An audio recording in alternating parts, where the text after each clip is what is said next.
sorry. No. Well, you're fine. You're fine. You got some biscuit, you get some beverage. Fine.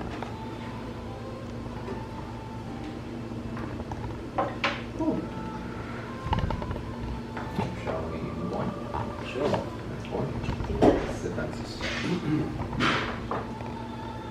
Okay, well this one is in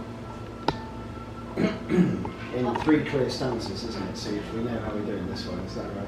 This time is okay. 아니 꼭 그런 건 아닌데, 네네. Should we? 제가 좀 적당히 끌게 되면 아까처럼 네. 리드업을 할게요. Okay. Yes. Yeah. Okay. So defences. So the poem is subtitled Kirby Muxloe Castle, and Kirby Muxloe Castle is it's in Leicestershire, which is right in the middle of England, and it's a moated manor house. So there's a wide moat full of water around it, and it's built of brick, and it's about 13th century, I think. And the person who was building it was executed by the king before it was finished. So it was left unfinished, and it's been there ever since. But it's very beautiful. It's not very commonly visited because it's small, you know, and there are plenty of castles around, and it's not a commonly visited one. But it is lovely. And this poem is called Defences. Now, and actually it speaks a little bit to some of the things we talked about earlier, which is a nice segue. Defences, Kirby Muxloe Castle. Crikey, you say, it's gorgeous. Across the moat, 2 hunks of unfinished battlement reflect, a bit like the butterfly prints we once did at school, the bottom halves faint and blemished. Let's walk it round. And never mind the scuppered portaloo breaching by the bridge that was a drawbridge, the teams of mallards sifting wavelet stones. Then, when you see a moorhen padding the roots of an undercut willow, instinctive bird-brained head quantum leaping about on the stem of her neck, 10 balls of chick bunching and stretching behind as she pushes away to the safety of open water, you act as I once would have. Look, she's got 10. Oh, go first? Okay. The defenses. Called me as the castle. 이런, 당신이 말한다. 멋지다. 해자 건너편 미완성 전투의 2 구덩이가 반사된다. 우리가 언젠가 학교에서 찍은 나비 사진처럼 아래쪽 반은 희미하고 흠이 있는다. 한 바퀴 돌자 도교교였던 다리에 의해 틈이 생겨 무너져버린 가녀 장실은 신경 쓰지 마. 청둥오리들이 파도 타기 하는 걸 잘 봐. 그리고 쇠물닭이 밑단 깎은 버드나무 뿌리를 가벼이 걷는 걸 보면 본능적인 아둔한 새머리가 목줄기를 있는 힘껏 쭉 내밀고 동그란 공 같은 병아리 10마리가 뒤에서 무리지어 따라오네. 쇠물닭은 너른 물 안전한 곳을 밀어젖히고 내가 한때 그랬던 것처럼 해봐. 봐봐, 10마리야. At Belfast Zoo, between goes on the toddler swing, I finger jabbed at a peacock stretching its fan. Duck! But I was 1 and can't remember this tale, which might be true. And 10 years later, a young ornithologist tied to the heart of his father, keen to impress somehow, as we boated the broad, long bends of reed-furred river, blue, green, blue. I pointed out a preening crested grebe riding the ripples. He was half blind by then, a sudden genetic inconvenience, and couldn't see it and said he thought he could. A windmill stretched its X across the sky. Geese beat frantic along the water runway. He turned his head to show me I could show him. And that night, when we'd moored beside the Swan, and after my bedtime as I raced model hawks surreptitiously around my cabin, he punched his would-have-been wife in the eye, then went back to his scotch. I watched him through the crack he couldn't discern along the door jamb, and knew the truth, then how to doubt the truth, when he said, Then when she said that she'd slipped, the bitterness of justice never done.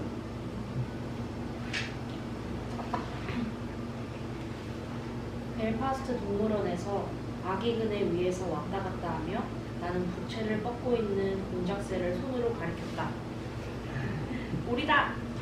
하지만 난 한 살이었고 사실일지도 모르는 이 이야기는 기억이 안 난다. 그리고 10년 후 브로즈에서 긴 갈대밭이 뒤덮인 푸른 천국의 강에서 보트를 탔을 때 나는 잔물결을 거슬러 유영하며 깃털을 고르는 벼슬 있는 논병아리에 대해 뭐라고 했어. 아버지의 심장에 딱 붙어서 어린 조류학자는 어떻게든 감동을 주고 싶어 했지. 그때 아버지는 갑작스레 발현하는 유전병으로 반쯤은 시력을 잃으셨던 때여서 논병아리를 볼 수 없는데도 보인다고 말씀하셨어. 풍차가 하늘을 가로지르며 X자로 뻗고 기러기가 수로를 미친 듯이 달리고 있었다. 내가 보여드릴 수 있는 걸 보여주려고 아버지는 고개를 돌리셨어.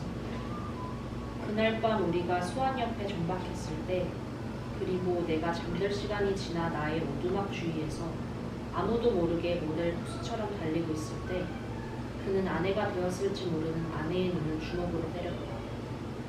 그리고 다시 스카치 술을 들이켰다.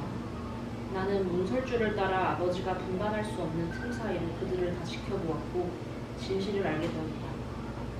그리고 진실을 어떻게 의심해야 하는지도 그가 말했을 때 그리고 그녀가 미끄러졌다고 말했을 때 정의의 쓴맛은 한 번도 이루어지지 않았다. The bitterness of justice never done. Dandelions are stitched down to the water where ramsons have flowered. I pick one and we taste. You bunch your nose to wrinkles. Do you mean it? Then pounce for another bite. Lead me behind this blackthorn hedge. No, let me drive us home. 정의의 쓴맛은 한 번도 이루어지지 않았다. 민들레는 곳만을 피어있는 수면 아래로 꿰매어져 있고 내가 하나를 뽑아 우리는 맛을 본다. 당신은 주름이 지도록 코를 킁킁한다. 정말로. 한 입 더 달라고 덤벼든다. 나를 데리고 가. 이 검은 울타리로. 아니요, 제가 집까지 태워다 드릴게요. Thank you. 맞아요. Thank you.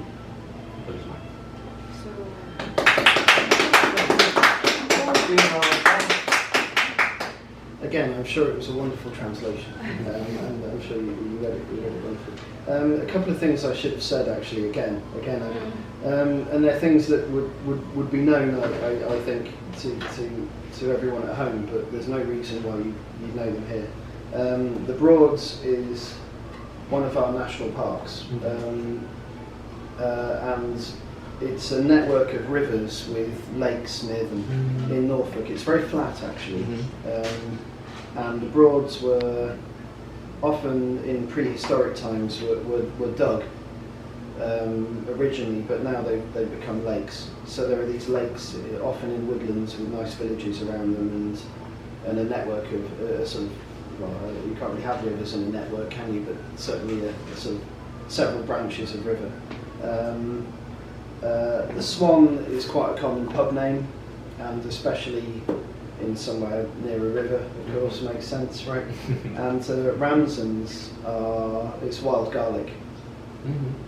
So you get these big green leaves, long green leaves about that long, in the late spring, early summer, and they taste a bit like garlic. And you can make pesto with them and things like that. So, being a boy of the country, and my partner is not, she's from the city really, so I often know what you can eat and really enjoy that sort of thing, and picking things and stuff, and so anyway, that's some explanations of a few things there. When I read this poem, I feel that I'm working with you, like in the park. So yeah. When I live in Ireland, so I love the park, like green. So I can thinking about like that situation. So because you know, in England and Ireland, so a lot of the green. So I feel that so actually I'm so very touched. Oh, yeah, thank yeah, you. yeah, yeah. Thank you. Yeah, Yes. thank you. It's yeah. I mean, I wanted to evoke the place, you know, and also it's in memory as well. And I suppose there are two places in the poem. There's the title or the subtitle. The title, I suppose, is works as a metaphor for putting up defences as well, and the defences of the castle. But the setting, again, the title, I suppose, is attempting to create that palimpsest, you know, palimpsest, one thing laid on top of another, because the setting is Kirby Maxlow Castle, this castle which is, it's very green around there, lots of trees and a nice little village and that sort of thing, and this bucolic kind of rustic scene, you know. But then that inspires thoughts of a different place that again I suppose is quite green and rustic, and it layers one of those things on top of the other, and one time on the other, the present on the past, the desire to take advantage of opportunity while looking at the past, which you can't do anything about, you know.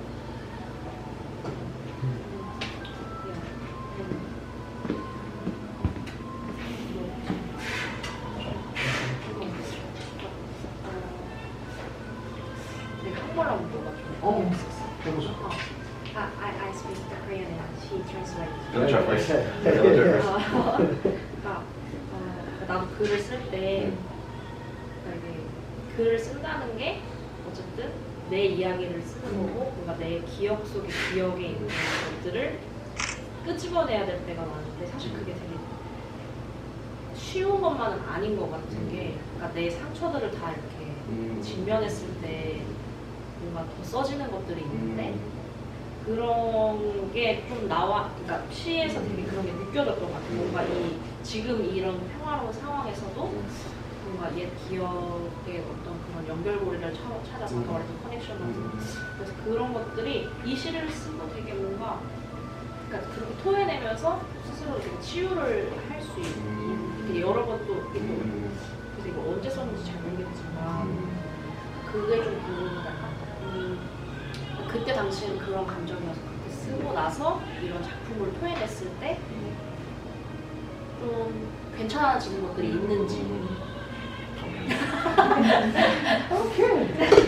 It's a memory test. Yeah, it's like it's like a meter. Okay, so she was saying so she's also writer as well. Yeah. And she writes about something especially related to her kind of emotional illnesses, hurts, injuries. Yeah.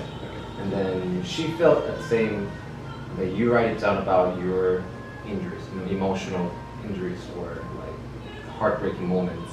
Yeah.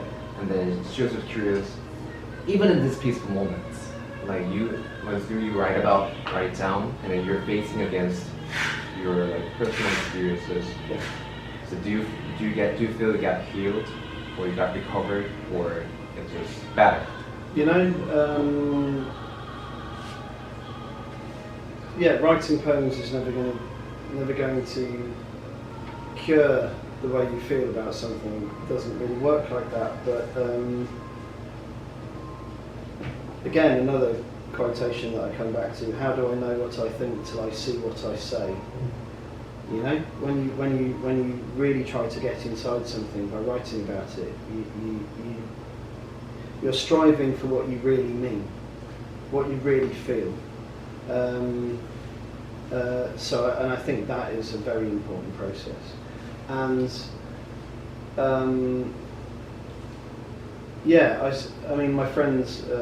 I was mentioning earlier on that a friend of mine lives to you. I think a friend of mine lives in Incheon, and he's an academic. He works at Inha University, and teaches English literature. And he's one of those people a poet loves. He's someone who reads a lot of poetry. And he was saying that I'm surprisingly open in my poetry. But again, it comes back to that thing I was saying earlier. It's not because I think I'm particularly important or that I want people to feel sorry for me. It's because they're the poems I'm drawn to writing. Publishing a book is kind of an act of ego, right? You think there's something to say to someone else. So they're the poems, the more personal poems that end up in a book tend to be the ones that I really think will connect to people on their own terms. And that's a very powerful conduit for doing it, I think, is your own experience. And you can touch someone's heart by showing your own. Another. I'm ripping all these quotations from the canon of literary quotations, but you really can touch someone's heart by revealing your own. And that's what I hope the poems that are more like that will do. Yes. I don't know if that's a very full answer. I've forgotten part of the question, actually, sorry. It was a great question. Yeah. But I just, yeah, sorry. You just asked by all means, full. If there's more that you'd like to, if there's anything I haven't answered about that, do tell me. I'll be curious as well. Like, I have read some poems, even in Korean, like revealing his or her witnesses or any heartbreaking moments and their reflections on it, and writing it down, and then they can just move on to. Yeah. So the person, and this brings me back to, I knew I hadn't quite answered your question. Right. Yes, of course. Can it sort of heal in those ways? No. I mean, in a way, no. Of course not. You can't solve, the way you feel about something, but it can help you to understand it, and that's really important. And it can help you think through how you feel, and it can enable you to connect.